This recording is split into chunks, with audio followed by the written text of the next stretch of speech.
na hilo swala mimi sitakubali liendelee.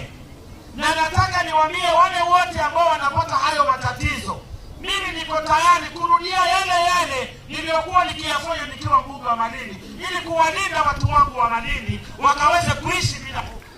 Na mimi niko tayari na hilo.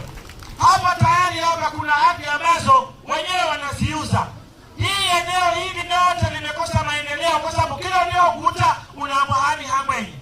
Mimi simama mbunge wa Malindi, lakini na mada ugavana wa Kilifi County ambao una nguvu zaidi wa hata kugulira mashamba na tumakagashirwa. Lakini hivi fuzakelesi miaka mitano yene Kigoma na kafuona zizo dalili atuwa kwangu na wala mnambile vivi.